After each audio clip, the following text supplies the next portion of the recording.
Cause you ain't tryna feel sorrow. Just because you mad, why mess with the man's car though? Such a lost cause, why questioning my religion? Talk about it for days. Hey, what's up YouTube? This your boy PJ2 Hot here. I'm back for another video, and today I'm doing a review of Godzilla versus King Kong. Now this is a spoiler review, so for those of you who do not like spoilers, do not watch this video. Come watch the movie, then come back, and then we can discuss. This is a spoiler review, and I'm just gonna go on.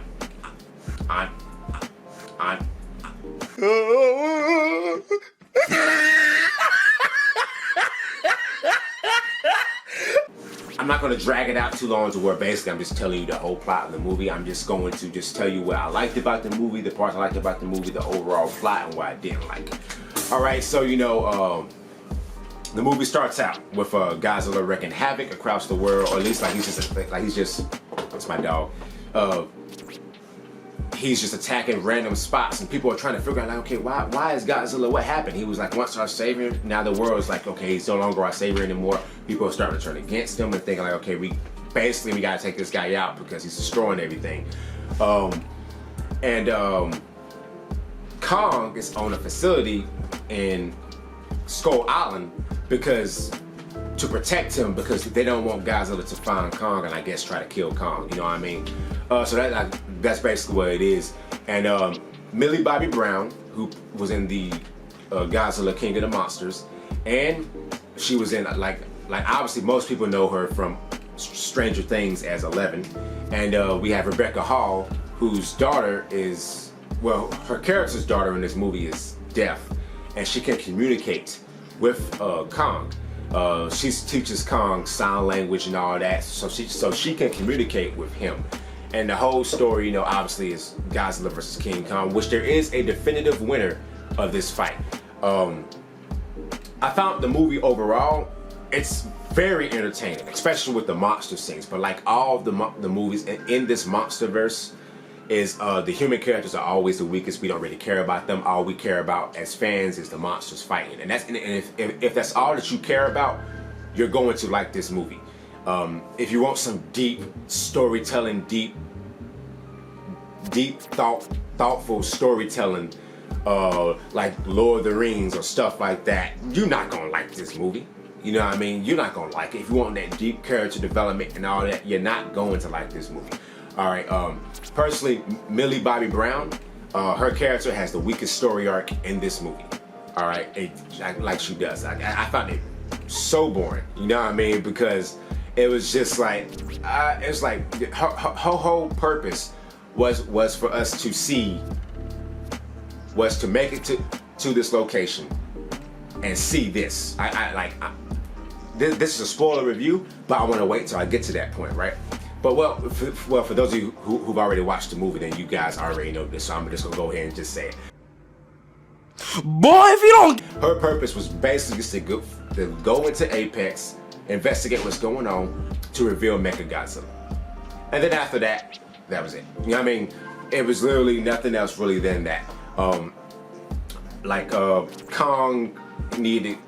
storyline to me, as far as like Rebecca Hall and her character's storyline with Kong was more interesting. And as far as the human characters go, her and the daughter's storyline with Kong was the most interesting out of the human characters. But even then, we don't care about the human characters. We care about Godzilla and Kong.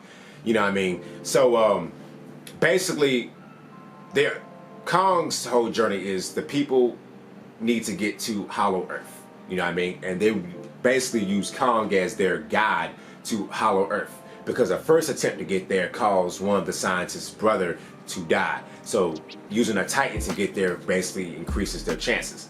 So obviously, on their way there, Godzilla and Kong fight for the first time there, and Kong gets his ass whooped. But obviously he was in Godzilla's element. You know what I mean? So yeah, like Godzilla, water, you know, because like Kong was on the ship and water is around there, and Godzilla thrives on water and he thrives on land, so you got the best of both worlds. Kong, that was not his strong suit, but he fought to defend himself. It was a great fight, don't get me wrong, it was badass, but he got his ass whooped, and a lot of people got killed. A lot of people got killed, and a lot of the human characters were not fazed too much by it. They just kind of shrugged it off like, yeah, these guys are dead, but we need to get the Hollow Earth. You know what I mean? So like that's basically what they was like. I was like, damn, like could at least honor the guys just got slaughtered. You know, just got slaughtered, just destroyed in that fight. But nobody acknowledged their deaths, just kind of moved on.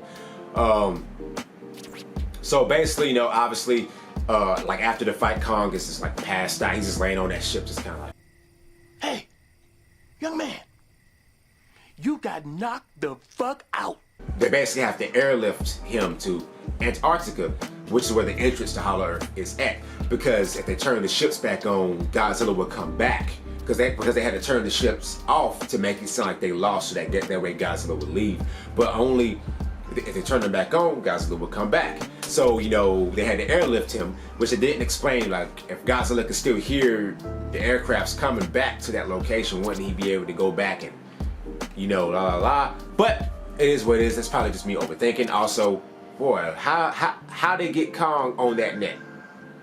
How they get Kong on that net to carry him over there? Like how? How did you get the net under Kong? They never explained that. But it is what it is, right?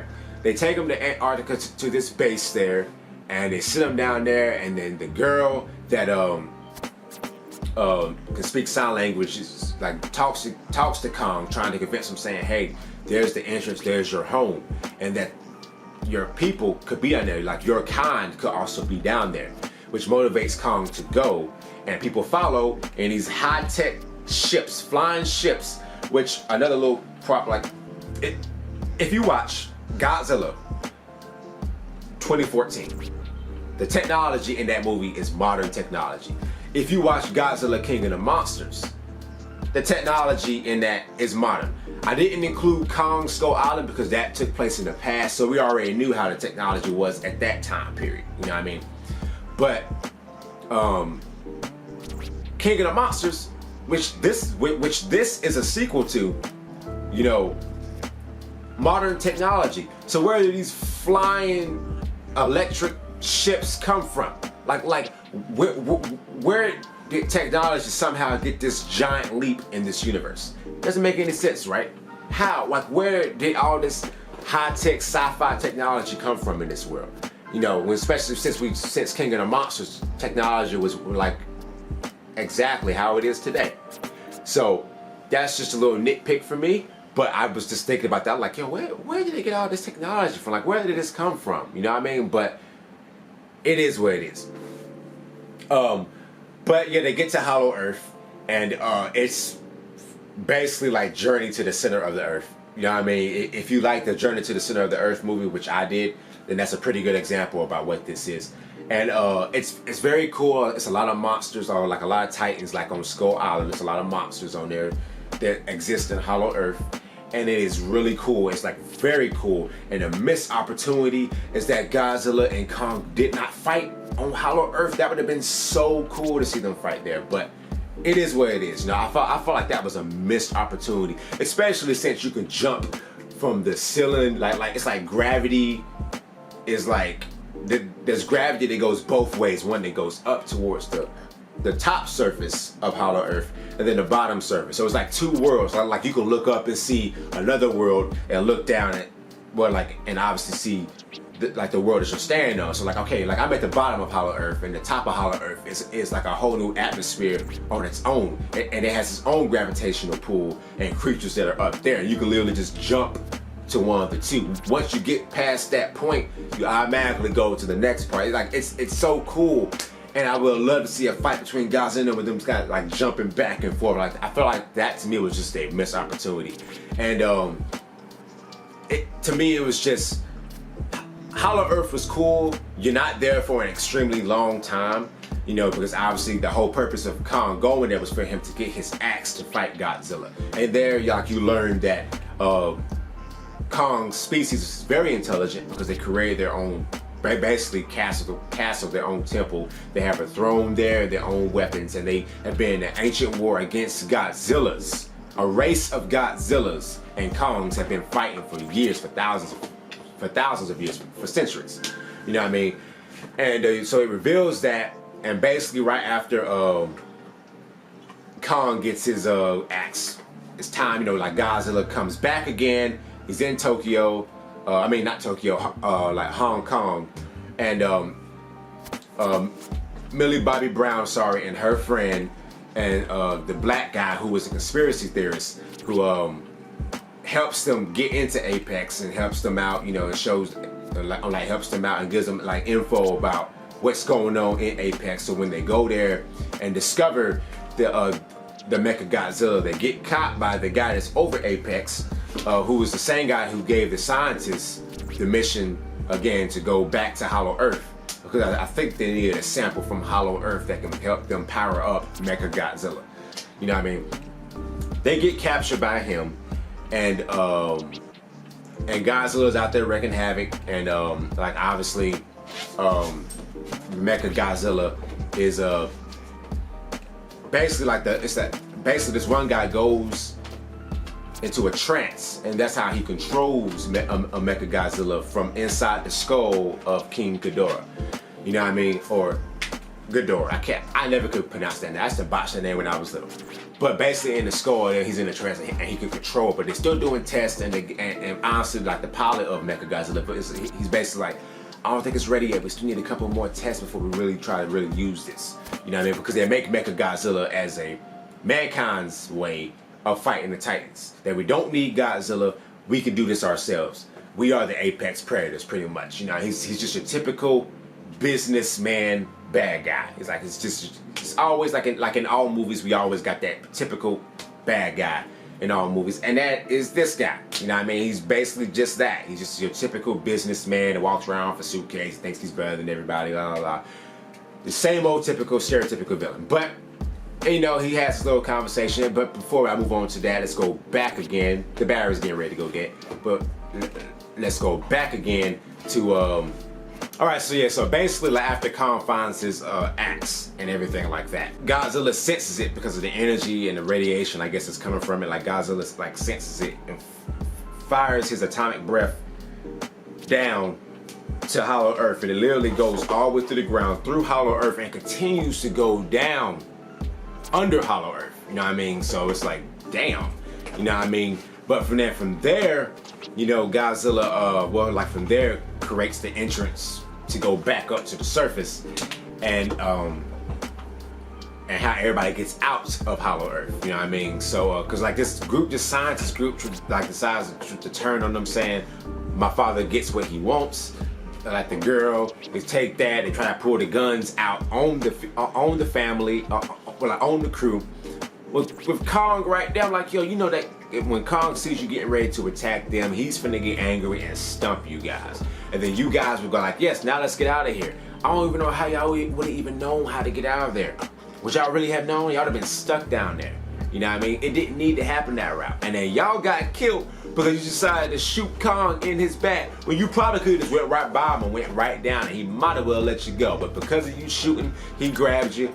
You screaming, no, no, no, no, no, no, no, no. And then he squishes you. Like, it didn't have to happen that way. It didn't. You know what I mean? That was stupid.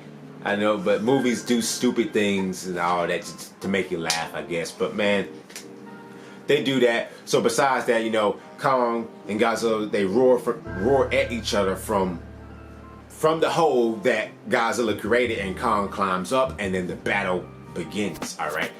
And Kong gets his ass whooped.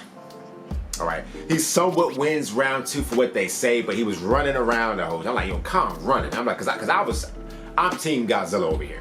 Kong was running, you know, right? Like, your boy was running. He was afraid. He was climbing on buildings, trying to get away. You know what I mean? Godzilla was about that life. Like, yo, what's up? Like, what's up? Like, what's up? I'm here. Like, what's up? You know what I mean?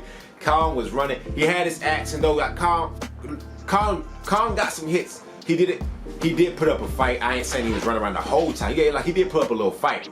But at the end of the day, Godzilla whooped his ass. Alright, he whooped his ass, put his foot on his chest, and said, "I'm in charge. I'm the alpha here."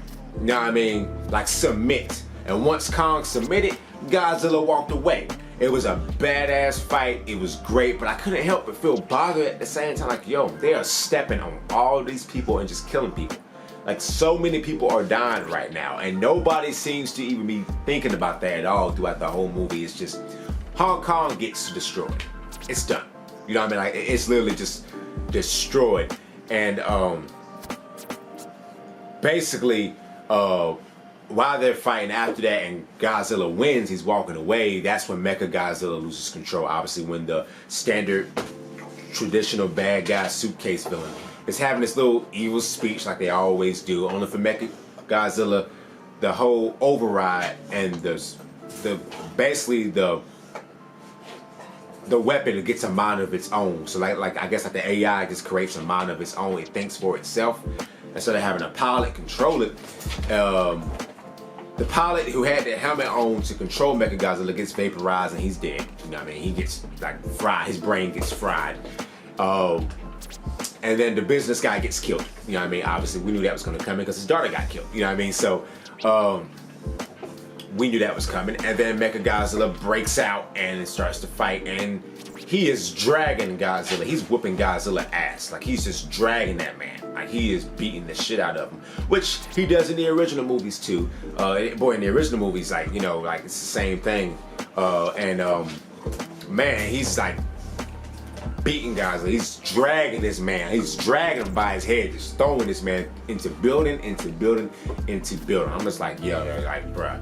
So that, you know, they eventually, Kong's dying from the fight with Godzilla, only for them to use the high-tech sci-fi ships that came out of nowhere to basically, you know, shock his pulse back. You know what I mean? Like, shock him to restart his heart. You know what I mean? So they like they start doing that. It wakes Kong up. He's back up. They revive him, and Kong, like the girl, the deaf girl, you know, use sign language to communicate with Kong and tell him that Godzilla is not our enemy. That is the enemy. Please help and please be safe. You know what I mean? Kong knows, like, okay, I got you. You know what I mean? He goes out there. He starts to fight. And both of them at first, just like Mechagodzilla is fighting both of them and holding his own pretty well. He's whooping their ass, you know what I mean? And Kong, you know, but because of them both fighting him, it does give them both the advantage of getting the upper hand eventually. And like obviously, you know, while Godzilla is down, you know, got his ass whooped, he's down, and Kong is getting ready to be down because Mechagodzilla is getting ready to drill into Kong's face, like it's getting ready to be done. But you know, Godzilla basically shoots his atomic breath at Kong's axe. You know what I mean? Because it has Kong's axe is made out of the little spikes on Godzilla's back, I think, and it can hold the radiation from the atomic breath.